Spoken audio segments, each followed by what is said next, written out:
Bonjour et bienvenue à l'atelier Conte-moi l'Europe qui a lieu dans le cadre de la Fête de l'Europe 2021. Moi, je m'appelle Catherine et je travaille à Europa Nantes. C'est ce lieu magnifique où je me trouve actuellement et je vous invite de voyager avec moi à travers des contes dans différents pays européens.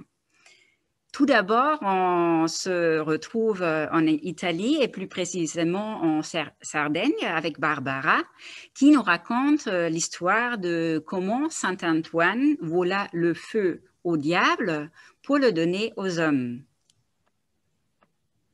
Bonjour, bonjour tout le monde.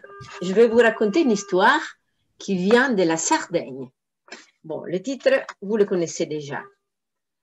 Quand le monde était encore très jeune, que les étoiles avaient juste appris à faire leur premier pas dans les vastes avenues du ciel, la Sardaigne n'était pas comme vous la connaissez aujourd'hui. Absolument pas. Vous connaissez la Sardaigne, hein? Voilà, ça c'est la Sardaigne. Vous connaissez cette belle île qui est juste à côté de la Corse, juste au-dessous de la Corse. Voilà. Elle n'était pas comme aujourd'hui. Elle était au contraire, principalement, et surtout en hiver, une terre triste et froide. Si froide que les hérons, les cigognes et les flamants roses y regardaient à 2 fois avant d'y venir hiverner. Donc les oiseaux n'allaient pas du tout en Sardaigne pour passer l'hiver, parce qu'il faisait trop froid. Et si triste, à cause de tous les tremblements et battements des dents de ces rares habitants, que même les voyageurs les plus téméraires l'évitaient. Pour peu qu'ils avaient un peu de sagesse, ils restaient loin. Un jour, pourtant, c'était en janvier. Quel froid il faisait, mon Dieu! Un étrange voyageur débarqua sur la grande plage au nord-est de l'île et entrait et s'enfonça dans l'intérieur. C'était vraiment un étrange personnage.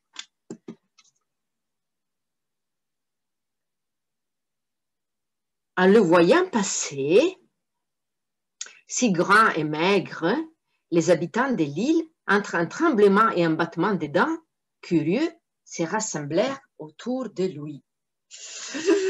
Qui es-toi? Qui es-tu, toi? Lui demanda une petite vieille qui avait vraiment très froid avec son vêtement de laine, de laine de chèvre. Et comment ça se fait que tu te promènes en pareille compagnie? Parce que je vous avais pas dit que l'étrange voyageur n'était pas seul. Non, non, non. En effet, il voyageait avec 7 marcassins roses et tout mignons, tout doux. Vous savez qu'est-ce qu'ils sont les marcassins, les enfants? C'est les petits des sangliers. C'est les bébés sangliers. Donc, il y en avait 7. Là, on voit que 2, mais ils étaient 7. Tout mignons, tout doux, qui semblaient presque des petites miches à peine sorties du four. Et il les suivait en file indienne. « Je suis Saint Antoine, le porcher, » répondit l'homme avec un beau sourire. « Et je cherche un endroit où élever mes marcassins. C'est cette que vous voyez ici, et aussi les autres 777 qui m'attendent au-delà des mers d'où je suis venu. » Donc, il avait 777 autres petits sangliers qui l'attendaient. Intervint un jeune homme à la barbe gelée, dont pendaient 2, 3 glaçons blancs et complètement congelés. Mais ce n'est pas du tout le bon endroit pour élever des marcassins. Pas des marcassins délicats et doux comme les tiens, je veux dire. Tu t'es pas rendu compte, peut-être? Excuse-moi. Tu t'es pas rendu compte qu'il y a quelque chose qui ne va pas? Et l'homme expliqua à Saint Antoine que Dieu, quand il avait créé la Sardaigne, avait oublié d'enseigner aux hommes comment allumer le feu. Et quand aux allumettes, briquets, pierres de feu et les autres trucs de ce genre pour allumer le feu, inutile d'en parler. Parce que sur l'île, il n'y avait pas trace, même en les cherchant à la loupe. Et d'ailleurs, il n'y avait pas de loupe sur l'île, donc c'était réglé. Et alors, les maisons des gens étaient si froides et tristes, comme les campagnes blanchies par la neige qui les entourait. Saint-Antoine, cependant, ne perdit pas de courage. Ces larges vallées qui s'ouvraient devant ses yeux, avec des collines riches des chênes, des forêts de chênes débordant de glands, étaient exactement le lieu qu'il fallait pour ces marcassins. Alors, Saint-Antoine s'assit sur un gros rocher qui sortait de terre. Se frictionna les nez qui étaient devenus tout rouges pour le froid. Et il tira de sa besace. Vous savez qu'est-ce que c'est la besace? C'est le sac. Le sac de Saint-Antoine était comme ça. Vous le voyez? Donc, il tira de son sac une grande carte sur laquelle étaient dessinées toutes les choses que Dieu avait faites sur la terre et sous la terre. Voilà, dit-il après avoir étudié longuement la carte et avoir regardé autour de lui. Je sais bien, moi, où trouver le feu dont vous avez besoin. Et ayant dit cela, il se leva et ordonna au jeune homme de lui porter un gros bâton de férule. Qu'est-ce que c'est la férule? C'est vraiment une plante qui pousse en Sardaigne. Vous la voyez? C'est elle, la férule. Avec ça, on peut faire des bâtons un peu magiques. Et donc, il prend le bâton de férule. Il recommanda que personne ne le suive, sauf les 7 marcassins, et se dirigea immédiatement vers un rocher qui s'élevait à proximité de la colline. Et là, il frappa 3 fois sur la roche. Qui c'est qui frappe? Demanda de derrière la roche une voix rauque et désagréable. Il n'y a personne ici, ajouta une autre voix stridente et malveillante cette fois. Alors, allez-vous-en! C'était ça, les 3 voix. Il y avait une grosse voix terrifiante qui dit ça. Saint-Antoine, cependant, qui s'attendait à cette réaction, frappa encore 3 fois. Puis demanda, mais ce n'est pas l'enfer, ça? Si, répondit la première voix. Ça c'est pourri, répondit la deuxième voix. Mais tu es qui et qu'est-ce que tu veux? Dit la troisième voix. Ah, moi je suis l'inspecteur de l'enfer, fit alors Saint-Antoine. Je suis en visite officielle, avec tout ce qu'il faut. Chapeau, l'huile sainte, le sceau. Vous savez qu'est-ce que c'est le sceau? C'est comme une chose comme ça, pour signer les lettres officielles. Mon étendard, qui c'est comme un drapeau, disons, mon drapeau, et la cerchialacca. Pendant un petit moment, derrière la roche, ce fut le silence absolu. Puis de nouveau, on entendit les 3 voix. Ça ne nous intéresse pas les visites officielles, dit la première. Non, vraiment, merci, dit la seconde. Et qu'est-ce que ça veut dire, cerchialacca? Conclut la troisième. Comment? Vous ne connaissez pas la cerchialacca? S'exclama Saint-Antoine avec stupeur. Mais c'est comme dire que vous ne connaissez pas la passivoglia, le controsento et la mirabanda. Et voilà que doucement la roche, parce que les diables au fond sont des grands curieux, s'ouvrit suffisamment pour enfiler et pour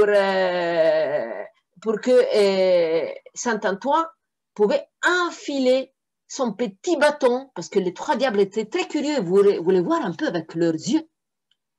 Donc, il l'ouvrit un tout petit peu, juste pour faire passer ces petits marcassins qui entraient dans l'enfer. Et qu'est-ce qu'il fait? Et qu'est-ce qu'il faut, les 7 marcassins? Ils commencent à s'introduire l'un après l'autre dans l'antichambre de l'enfer, courant à droite, à gauche, en touchant tout, en salissant tout, en faisant beaucoup de bazar. Et alors les 3 diables commencent à crier. Oh, je viens de passer la serpillière! Oh, quel désastre! Mes rideaux, mes coussins! Appelle immédiatement tes marcassins, tout de suite, avant que le grand diable en personne s'aperçoive de ce bazar. Et c'est ainsi que Saint-Antoine réussit à entrer dans l'antichambre de l'enfer. Et après avoir appelé ses marcassins, faisant semblant d'être fatigué, il s'assit à côté du feu qui brûlait juste de la caverne. « Oh, Oh, quelle chaleur agréable qu'il y a ici, s'exclama-t-il en allongeant la pointe de son bâton jusqu'au feu, de manière à que les flammes commençaient à brûler en cachette à l'intérieur de la férule. Les trois diables, cependant, à dire la vérité, s'étaient très énervés, ce qui, comme tout le monde le sait, peut être très dangereux, et ne voulaient pas entendre d'autres bavardages. « Ah, il nous a roulés !» dit le premier, avec la fumée et les flammes qui sortaient du nez et des oreilles. « Sire, on s'est fait avoir !» ajouta le second, en se mordant la langue pour ne pas dire « Mon Dieu !» « Et tu n'es pas du tout un inspecteur de l'enfer. Tout ce que tu voulais, c'était de te réchauffer à notre feu. » Le troisième diable, en revanche, qui était le plus gros et le plus méchant des trois, recommençait à hurler avec sa voix rauque et terrifiante. « Alors, fiche le con d'ici et retourne d'où tu es venu, avec ton chapeau, ton huile sainte, ton seau, ton étendard et ta maudite cerchialoque. » C'est aussi que Saint-Antoine ramassa son bâton de férule, qui brûlait encore à l'intérieur, et sortit avec ses 7 jolis, très doux 7 petits marcassins de l'antichambre de l'enfer. Et dès qu'il fut dehors, finalement sain et sauf, il fit tourner en l'air son bâton à la pointe enflammée comme une baguette magique, faisant voler vers les 4 horizons une infinité d'étincelles. Puis il dit d'une voix forte, et là, je vous l'ai dit d'abord en italien, et après vous allez l'entendre en français, la formule magique. Fuoco fuochino, in ogni acciarino, braciere forno, tutto d'intorno, pietra focaia, camino e caldaia, fuoco, fuoco, per ogni loco, per tutto il mondo, fuoco giocondo. Ben, vous avez compris que fuoco, c'est le feu. Et alors, qu'est-ce que ça veut dire, cette formule magique? Feu, petit feu, dans chaque briquet, brasier, four, tout autour, pierre de feu, cheminée, chaudière, feu, feu, pour chaque lieu, pour tout le monde, feu joyeux. Depuis lors, les sardes aussi ont connu le feu et ont cessé de trembler à cause du grand froid. Et Saint-Antoine, une fois ces 717 autres marcassins arrivés sur l'île, et ils étaient eux aussi tout très doux et mignons comme les 7, Saint-Antoine et les marcassins restaient vivre pour toujours en Sardaigne. Et j'ai fini. Merci beaucoup, Barbara, pour cette histoire très, très, très chouette. Maintenant, nous allons voyager en Bulgarie. C'est Valia et Galina qui vont nous raconter un conte bulgare qui s'appelle Les personnes âgées. Cette fois, ça serait enregistré parce que les deux ne peuvent pas être avec nous aujourd'hui. Du coup, nous allons voir le petit film qu'ils nous ont fait parvenir.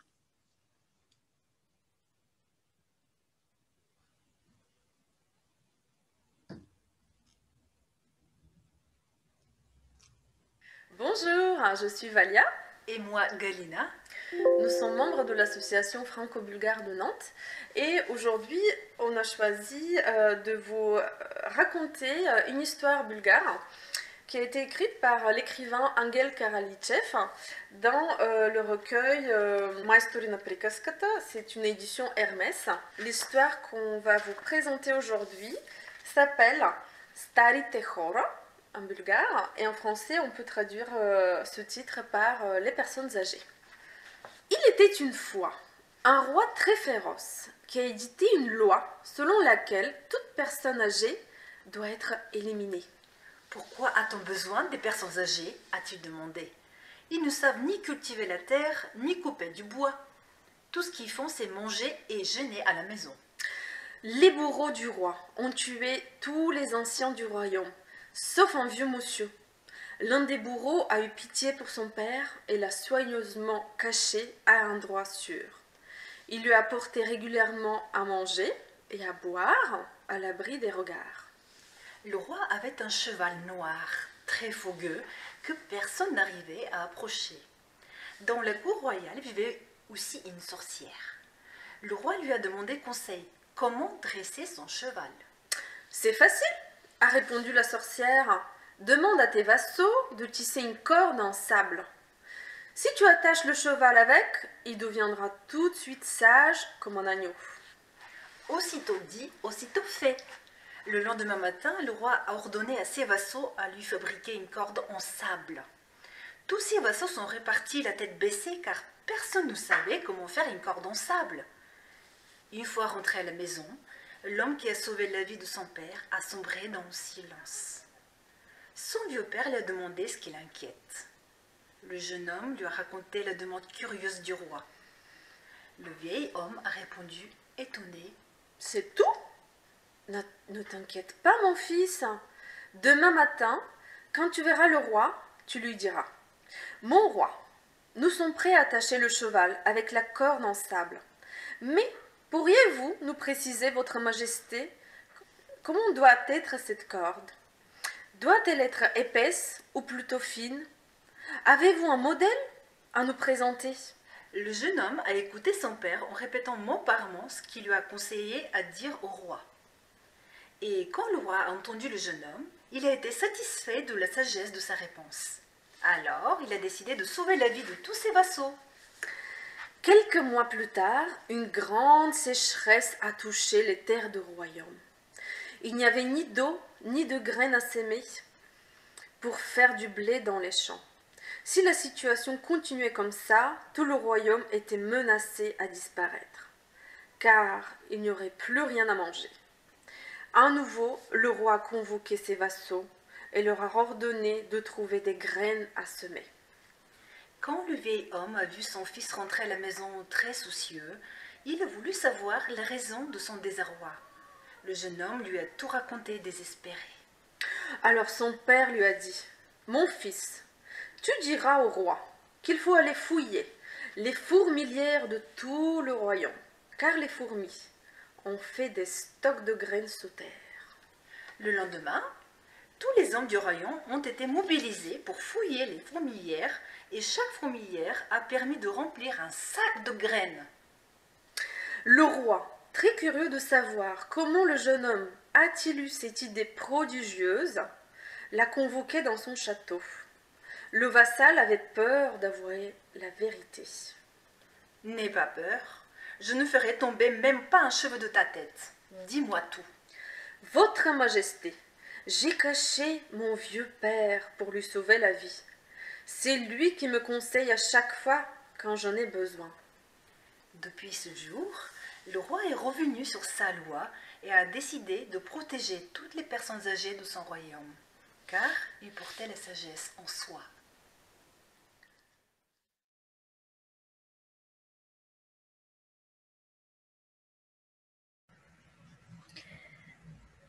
Merci à Avalia et Galina pour la lecture de ce conte traditionnel bulgare. On va continuer maintenant notre voyage au travers des contes européens et notamment nous allons faire un arrêt maintenant en Allemagne avec Chérine du Centre culturel franco-allemand qui va nous lire un conte traditionnel allemand qui s'appelle Madame Hall. Chérine, je te laisse nous lire ton conte. Merci. Oui, le conte que je vais vous lire aujourd'hui s'appelle en allemand Frau Holle et en français on dirait Dame ou la Madame Holle.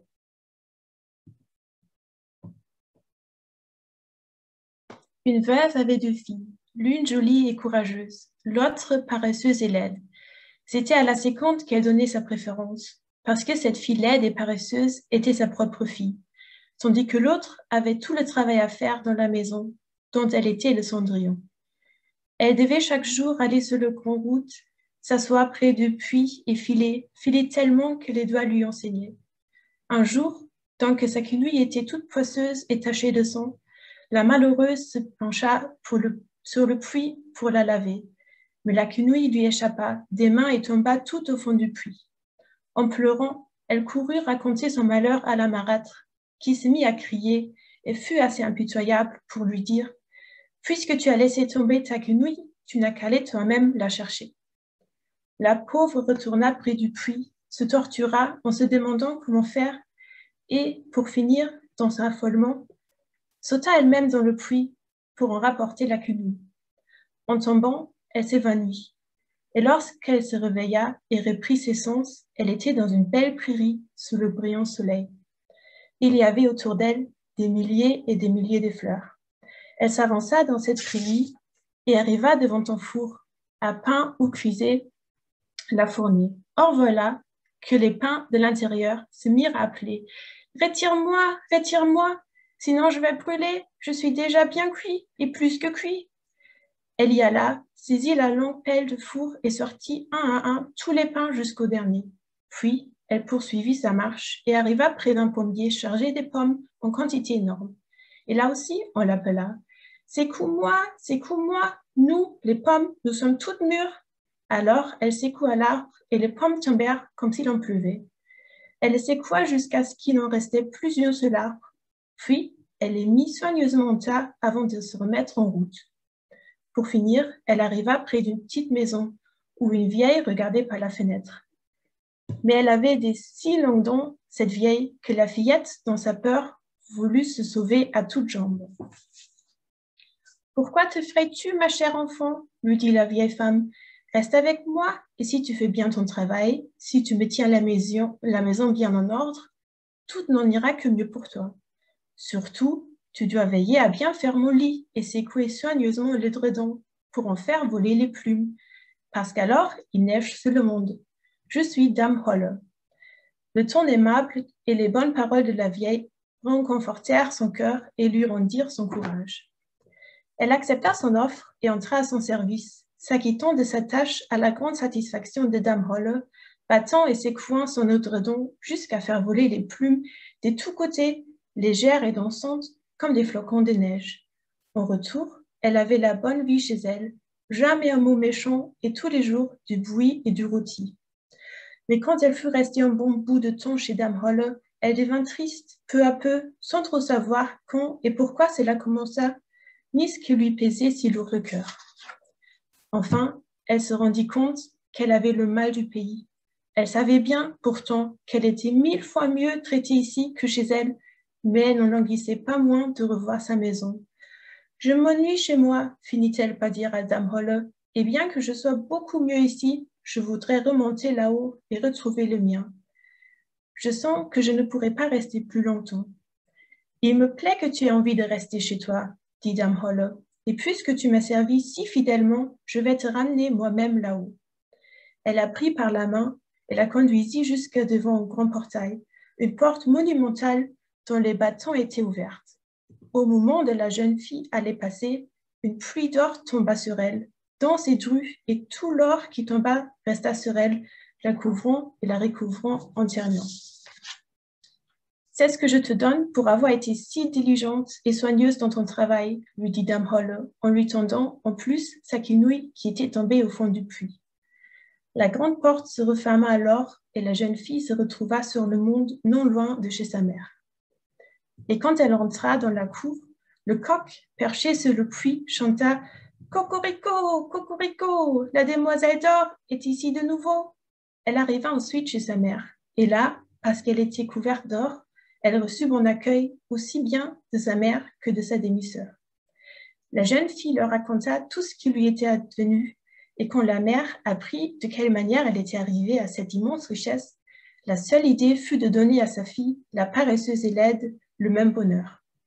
Il fallut donc qu'elle allât, comme sa sœur, s'asseoir à côté du puits pour filer, et pour que sa quenouille fût poisseuse de soin, elle dut se piquer les doigts et s'égratigner la main dans les épines.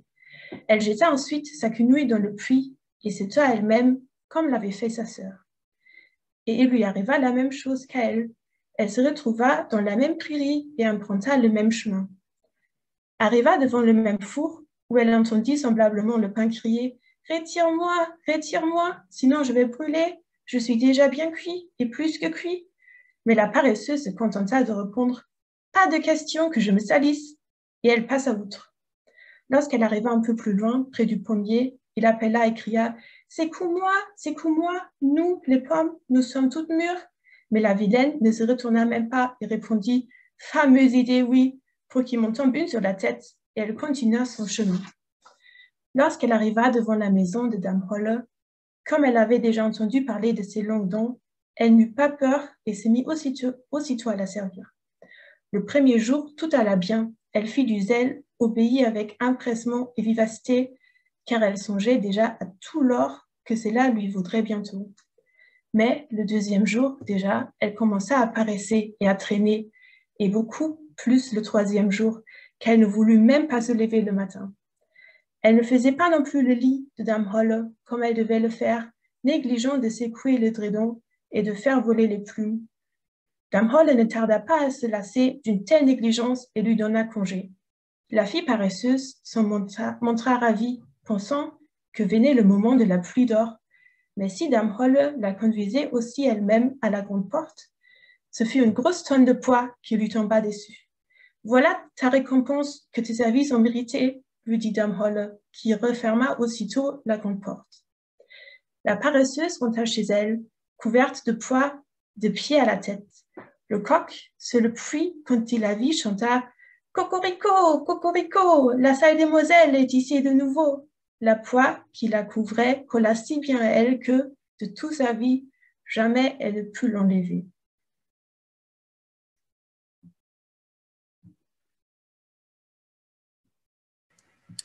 Merci beaucoup, Chérine, pour cette histoire du coup originaire d'Allemagne. Alors, on poursuit maintenant notre voyage avec deux dernières étapes. L'avant-dernière étape se fera en Roumanie avec Violetta, qui nous vient du Centre culturel franco-roumain et qui nous lira l'histoire de la chèvre et de ses 3 chevreaux. Bonjour tout le monde. Donc, l'histoire que je vais lire, ça s'appelle La chèvre et ses 3 chevreaux et c'est une histoire traditionnelle très, très connue en Roumanie. Il y a très longtemps, dans une maisonnette avec un porche en bois et des géraniums rouges aux fenêtres, vivait une chèvre qui avait 3 chevreaux.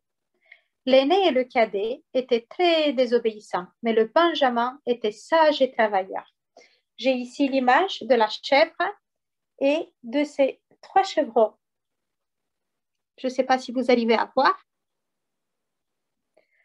Un jour, elle dit aux enfants qu'elle irait dans la forêt pour rapporter quelque chose à manger et que, pendant ce temps, ils ne devraient ouvrir la porte à personne. Quand elle sera de retour pour être reconnue, elle leur chantera « Mes chevreaux joyeux et beaux, ce bon chou tendre et doux, et un peu de sel à l'aisselle, ouvrez la porte, je vous apporte. » En roumain, ça sonne comme ça. Trăiesc, cucuieți, ușa mamii descuieți, că mama va duce vouă, frunze în buze, lapte în țâțe, drop de sare în spinare, mălăieși în călcăieși, smoc de flori la subțuori. Ne t'inquiète pas, maman, répondirent les chevreaux, nous ferons attention. Après cela, la chèvre bêla de satisfaction et s'en alla. Dès que leur mère quitta la maison, les chevreaux verrouillèrent la porte et commencèrent à jouer ensemble. Le méchant compère loup, qui désirait depuis longtemps se régaler avec leur viande, avait écouté tout ce que la chèvre avait dit à ses petits. Et une fois la chèvre partie, le loup frappa à la porte et commença. « Mes chevreaux joyeux et beaux !» Dès que l'aîné des chevreaux l'entendit, il sauta à la porte pour la déverrouiller. Heureusement, le benjamin l'arrêta à temps en lui disant « N'ouvre pas la porte, ce n'est pas notre mère. Sa voix n'est pas si rauque. » Quand le loup entendit cette remarque, il partit aussitôt que le maître forgeron pour se faire aiguiser la langue et les dents afin de lui rendre une voix plus fluette. « Maintenant, ils ne vont plus reconnaître ma voix, s'est dit le loup, pressant ses pas vers la maison de la chèvre, les yeux brillants de convoitise. C'était vrai. L'aîné courut vite et tira le verrou. Les 2 autres, ne reconnaissant pas encore la voix de leur mère, se cachèrent. Mais une fois la porte ouverte, Le loup, dont les yeux brillaient et dont la gorge grésillait à cause de la convoitise, entra et mangea l'aîné. Voyant qu'il n'y avait plus d'autres chevreaux, le loup prit place sur l'auge pour se reposer. Quand le loup éternua, le cadet par habitude lui dit « Santé !»« Te voilà !» dit le loup. « C'est ici que tu t'étais caché, mon mignon ?» Et sans beaucoup réfléchir, il engloutit le pauvre chevreau. Après avoir fouillé partout pour trouver le Benjamin, le loup partit, laissant derrière lui beaucoup de larmes et de souffrances. Juste à ce moment, la chèvre, essoufflée, revenait à la maison chargée de toutes sortes de bonnes choses. Le Benjamin, dès qu'il entendit la voix de sa mère, lui ouvrit la porte et, avec des larmes aux yeux, lui raconta tout ce qui s'était passé. La pauvre chèvre. Maintenant, il ne lui restait que le petit chevreau pour plaindre les deux autres. La chèvre réfléchit toute la nuit à comment faire pour venger la mort de ses enfants. Elle prépara rapidement des plats, de s'en lécher les doigts. Non loin de sa maison, il y avait une fosse profonde. La chèvre la remplit de braise fumante et de bois pourri pour que tout cela brûle lentement. Puis, elle y mit de la paille et de la terre et à la fin une natte de roseau. Ensuite, elle alla inviter le compère loup au festin. Tout en léchant ses babines, le loup suivait la chèvre qui lui dit qu'elle ne savait pas qui lui avait tué ses chevreaux. Arrivée à la maison, la chèvre mit la table sur la natte et le fit s'asseoir sur une chaise de cire qui allait fondre lentement à la chaleur du feu de la fosse. Soudain, la chaise fondit et le loup tomba sur la natte qui s'écroula sous son poids dans la fosse pleine de flammes. En apprenant la fameuse nouvelle, les chèvres et les boucs des alentours firent la bonne chère et invitèrent tous les animaux de la forêt. La fête dura toute une semaine et moi, celle qui vous raconte tout cela, j'y ai pris part volontiers. Merci pour votre écoute. Merci beaucoup Violetta pour cette charmante histoire. Et maintenant, nous allons terminer notre voyage avec une dernière étape. Cette étape, c'est une étape un petit peu plus lointaine puisque nous nous arrêtons en Russie avec un conte assez connu qui a été repris dans plusieurs autres pays et dans plusieurs langues. C'est le conte de Pierre et le loup que Catherine de la Maison de l'Europe va vous lire. Du coup, je vais vous lire ce conte qui était écrit par le compositeur russe Sergei Prokofiev.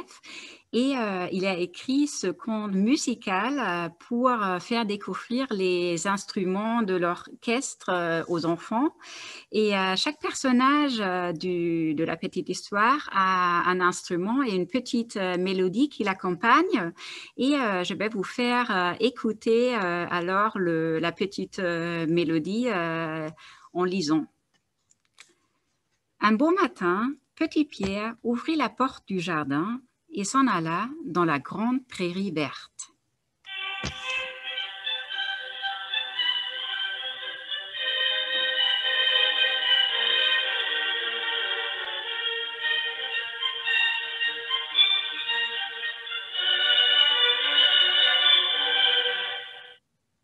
Sur la plus haute branche d'un grand arbre était perché un petit oiseau ami de Pierre. « Tout est calme ici » gassouillait-il gaiement.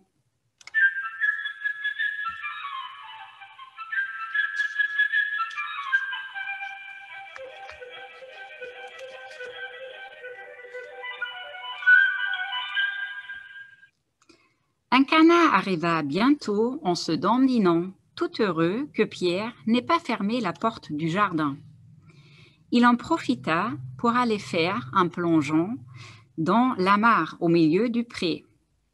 Apercevant le canard, le petit oiseau vient se poser sur l'herbe tout près de lui. « Mais quel genre d'oiseau es-tu donc qui ne sait voler » dit-il en haussant les épaules.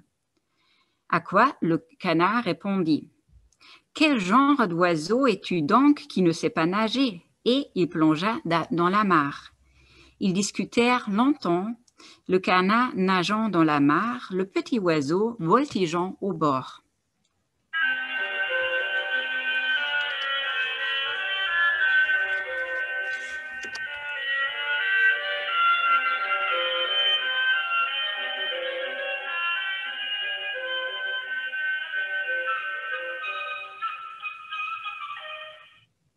Soudain, quelque chose dans l'herbe attira l'attention de Pierre.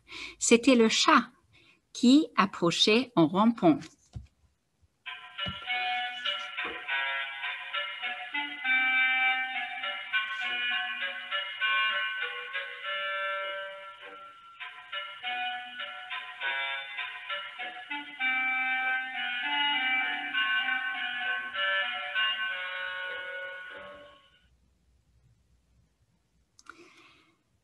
Le chat se disait, l'oiseau est occupé à discuter, je vais en faire mon déjeuner.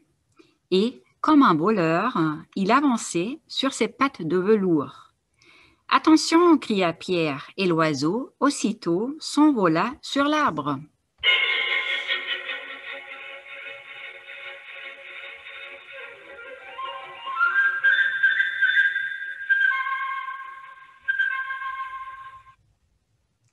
Tandis que, au milieu de la mare, le canard lançait au chat des coins-coins indignes. Le chat rôdait autour de l'arbre en se disant « Est-ce la peine de grimper si haut?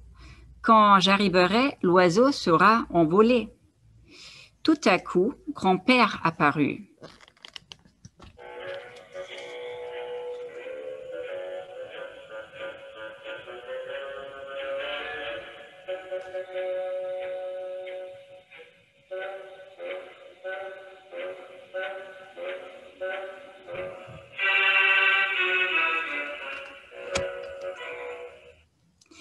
Il était mécontent de voir que Pierre était allé dans le pré.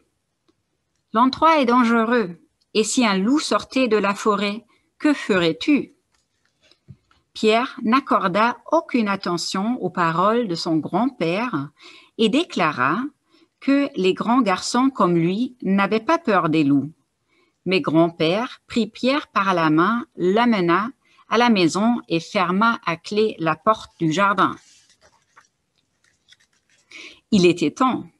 À peine Pierre était-il parti qu'un gros loup gris sortit de la forêt. En un éclair, le chat grimpa dans l'arbre.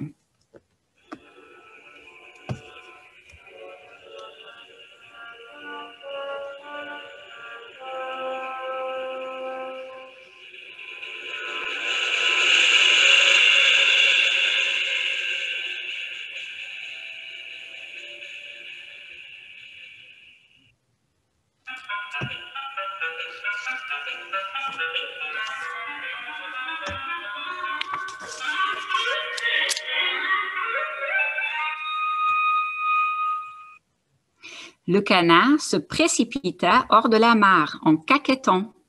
Mais, malgré tous ses efforts, le loup courait plus vite. Le voilà qui approche de plus en plus près, plus près. Il le rattrape et s'en saisit et l'avale d'un seul coup.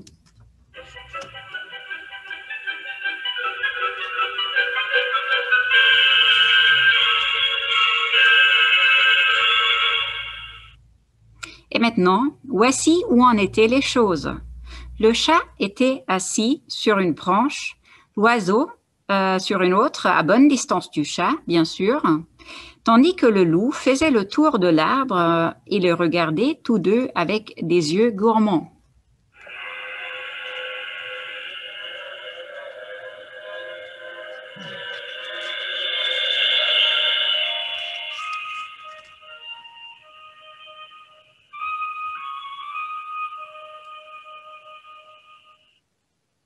Pendant ce temps, derrière la porte du jardin, Pierre observait ce qui se passait sans la moindre frayeur. Il courut à la maison, prit une grosse corde et grimpa sur le mur. Une des branches de l'arbre autour duquel tournait le loup s'étendait jusqu'au mur. Pierre s'empara de la branche, puis monta dans l'arbre. Pierre dit alors à l'oiseau, « Va voltiger autour de la gueule du loup, mais prends garde qu'il ne te l'attrape. »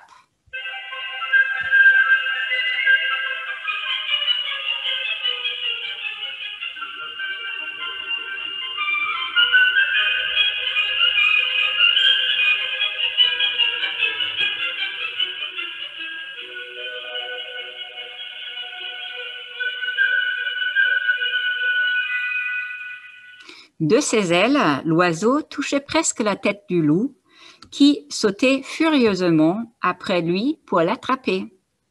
Oh, que l'oiseau agaçait le loup, et que le loup avait envie de l'attraper, mais l'oiseau était bien trop adroit, et le loup en fut pour ses frais.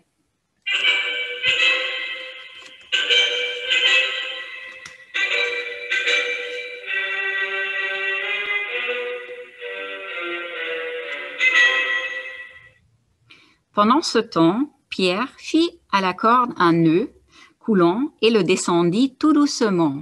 Il attrapa le loup par la queue et tira de toutes ses forces. Le loup, se sentant pris, se mit à faire des bonds sauvages pour essayer de se libérer. Mais Pierre attacha l'autre bout de la corde à l'arbre et les bonds que faisait le loup ne firent que resserrer le nœud coulant.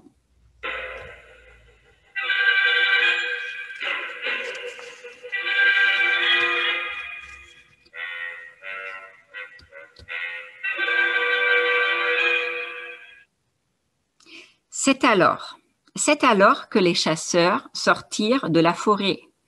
Ils suivaient les traces du loup et tiraient des coups de fusil.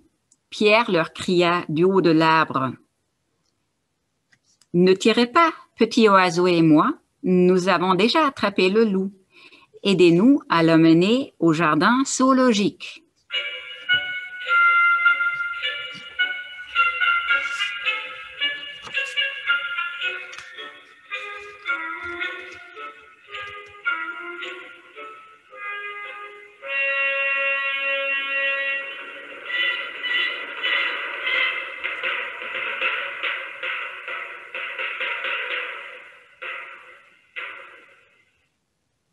Et maintenant, imaginez la marche triomphale. Pierre en tête, derrière lui, les chasseurs traînant le loup et fermant la marche, le grand-père et le chat.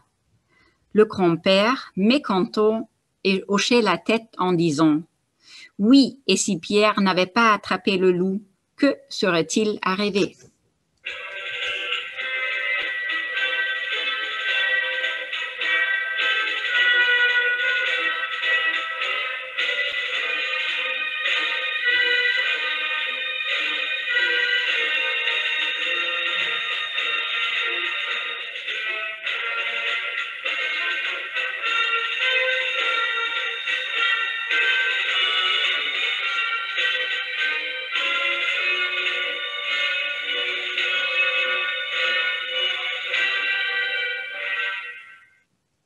Au-dessus d'eux, l'oiseau voltigeait en gassouillant gaiement. « Comme nous sommes braves, Pierre et moi.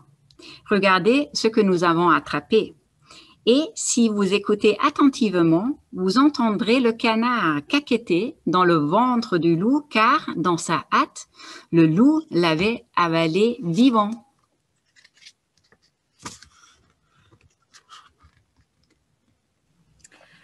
Merci Catherine.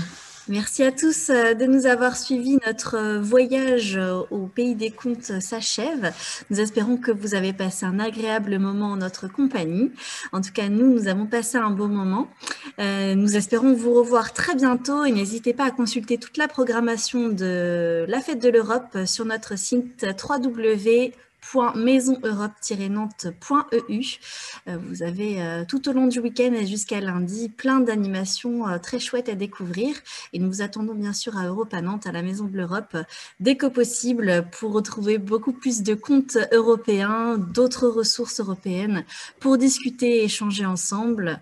Donc on espère vous revoir très très vite à Europe à Nantes. Merci à tous et nous vous souhaitons un bon week-end et une belle fête de l'Europe. À bientôt. Merci, à bientôt.